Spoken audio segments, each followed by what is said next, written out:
warahmatullahi wabarakatuh. Waalaikumsalam warahmatullahi wabarakatuh. Selamat malam Mas Gayan. Selamat malam. Bagaimana nih kabarnya ini? Alhamdulillah waras dan sehat. Oh, kebetulan kalau waras ini waktu yang tepat untuk ngobrol-ngobrol ini ya. Bisa santai ya. Iya. Jadi gini Mas Gayan. Kan kemarin Mas Gayan upload konten video tentang kesenian Gatholoco ya kalau nggak salah. Iya. Nah itu kebetulan saya itu penasaran Mas Gayan tentang apa sih Gatholoco itu. Ya. Kan banyak nih yang belum tahu juga mengenai kesenian tersebut. Apalagi saya sebagai generasi milenial kan asing lah tentang kesenian itu. Ya. Mungkin malam ini saya akan mendalami tentang Gatholoco itu apa, ingin cari tahu lah. Ya, terima kasih atas kesempatannya. Generasi muda masih ada, generasi milenial masih perhatian ya sama kesenian Gatholoco.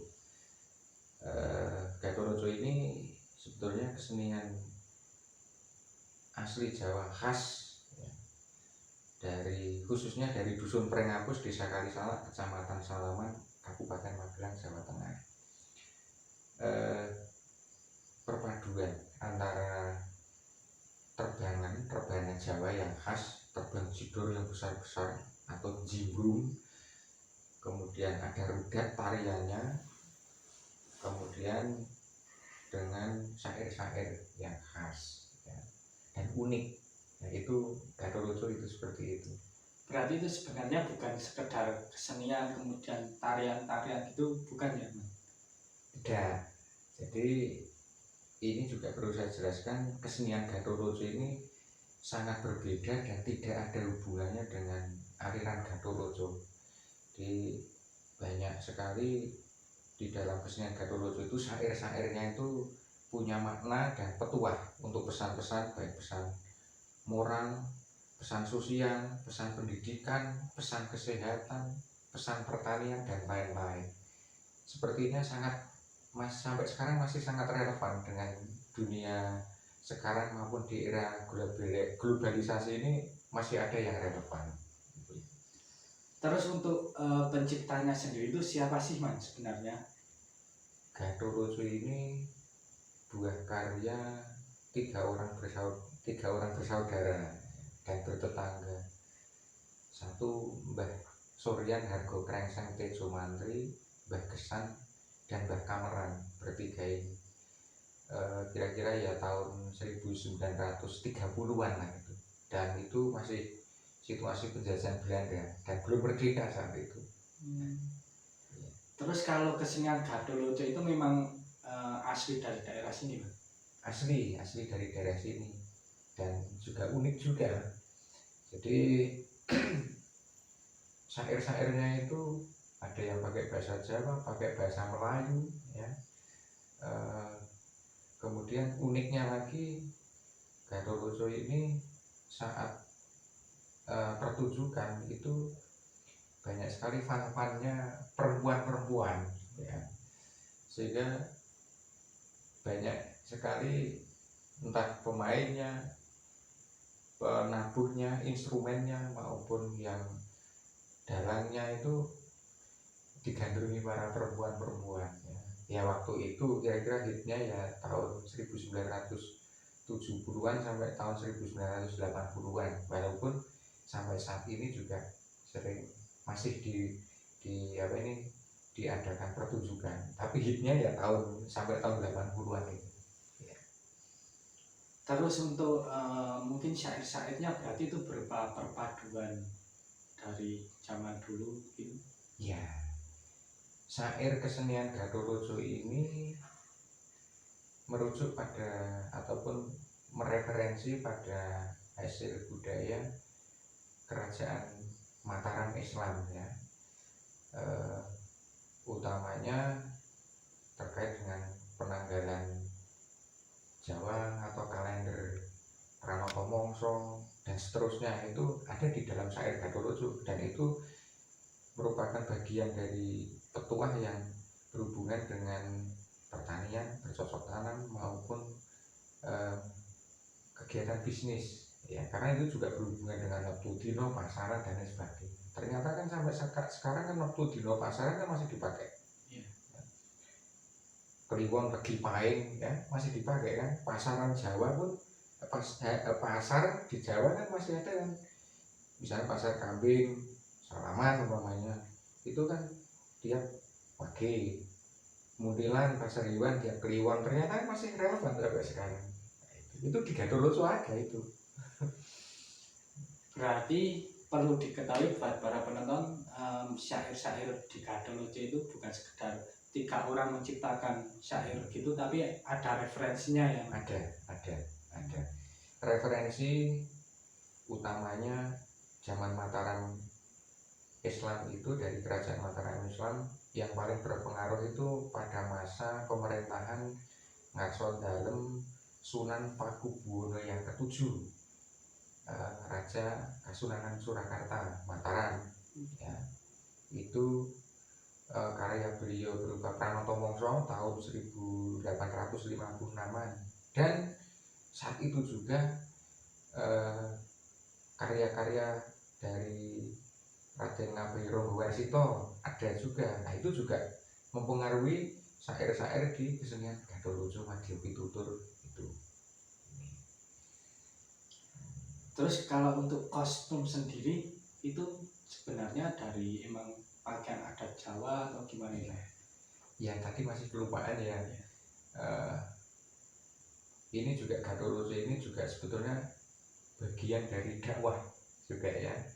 Jadi kostum di kesenian Gatholoco itu sebetulnya juga sederhana, tetapi mencirikan pakaiannya yang sopan, ramah, sederhana, cuman pakai pakaian putih atas lengan panjang, pakaian yang bawah hitam, celana panjang, pakai ikat, juga pakai kacamata.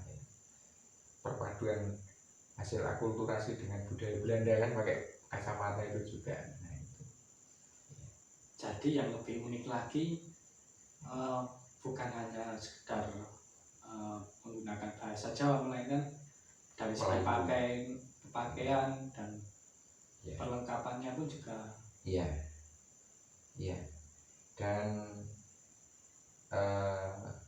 instrumennya itu terbang yang besar-besar itu, cara memainkannya juga sederhana, tidak ada kunci-kunci ya, tapi bagaimana cara memainkan alat musiknya enak didengar, tidak terlalu cepat juga tidak terlalu lamban, tapi mengalir saja.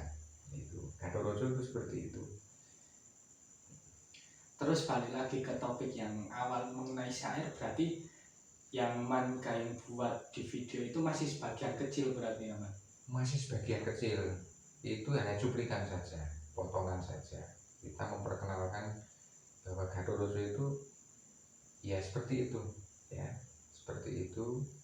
Dan kita buat walaupun mungkin di konten itu belum penasaran, tapi kita berusaha membuat itu penasaran ya. Baru mencoba saja kita ini seperti itu. Ya masih banyak kekurangan lah konten yang sebelumnya, kami merasa seperti itu. Berarti kalau dulu itu Gatholoco tampilnya setiap pertunjukan gitu hanya sekedar memunculkan tema beberapa lagu saja.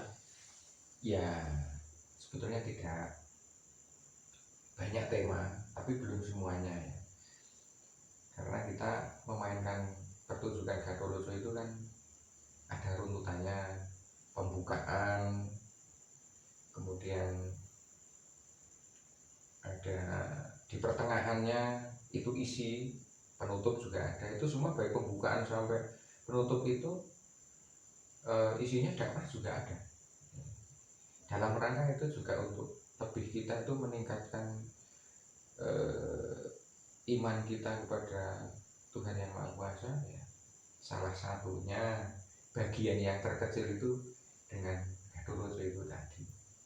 Jadi perlu digarisbawahi para penonton bahwa Gatholoco itu bukan sekedar kesenian, melainkan juga sebagai media dakwah. Ya, dan pembentukan karakter juga ya, karakter baik karakter nasionalisme, isi di dalam syair-syair itu ternyata juga masih relevan dengan dunia sekarang, karakter kemandirian juga, karakter religius maupun gotong royong ya, guyup rukunnya itu seperti itu. Sehingga di tempat kita ini merasa dan tidak merasa itu Petuah Gatholoco itu ternyata banyak orang yang sudah melakukan ya, merasa maupun merasa sebagai bagian grup di Gatholoco maupun tidak, warga kita sudah mengaplikasikan petuah-petuah yang ada di Gatholoco itu.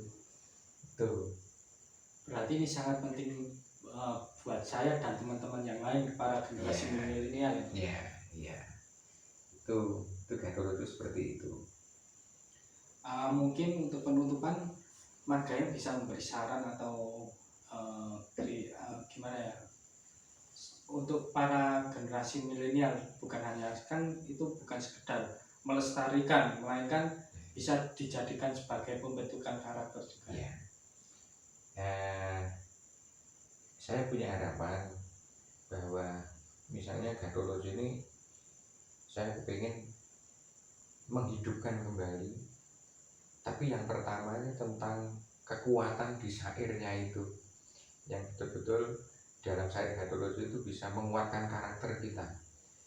Nah, saya tidak ingin mengaplikasikan ini dengan mengajak, tapi kita dengan sharing-sharing, dengan berinteraksi secara sederhana ini, sedikit demi sedikit Petuah Gatholoco itu bisa masuk. Nah, itu saya seperti itu. Kalau naskahnya, syairnya ada ya, tapi kita sedikit demi sedikit untuk itu. Kalau pertunjukan secara menyeluruh ya ada. Harapan saya nanti saya juga ingin menyesuaikan dengan kondisi sekarang, bagaimana cara mengkreativitaskan atau mengkreasi, berinovasi supaya kesenian Gatholoco itu masih bisa diterima di generasi saat ini, generasi milenial dan di zaman globalisasi ini. Itu. Baik, mungkin bisa saya simpulkan bahwa Gatholoco itu sebuah tarian, melainkan lebih menonjolkan ke syair dan petuah-petuah di dalamnya ya. Yeah. Jadi yang diutamakan itu bukan malah tariannya, melainkan petuah-petuahnya yang tentu saja bermanfaat bagi manusia untuk menjalankan kehidupan sehari-hari ya. Ya. Utamanya ini untuk keguyup rukunnya dengan warga masyarakat, untuk kepentingan bisnis ya, untuk kepentingan bisnis itu utamanya tadi untuk pasar, ya, untuk berdagang, berkegiatan ekonomi, ya, itu ada di situ. Nah, ini yang bikin penasaran kan di situ, kok bisa berhubungan. Nah, itu nanti bisa disambung ke penjelasan selanjutnya itu. Baik, terima kasih Mas Gayam. Mungkin obrolan kita hari ini cukup sampai di sini, bisa dilanjutkan di lain episode. Sama-sama, terima kasih. Mohon maaf atas kekurangannya ya. Nanti untuk bisa dilengkapi masukannya lewat komentar ya. Tapi sekali lagi mohon maaf ya. Baik, terima kasih. Wassalamualaikum warahmatullahi wabarakatuh. Waalaikumsalam warahmatullahi wabarakatuh.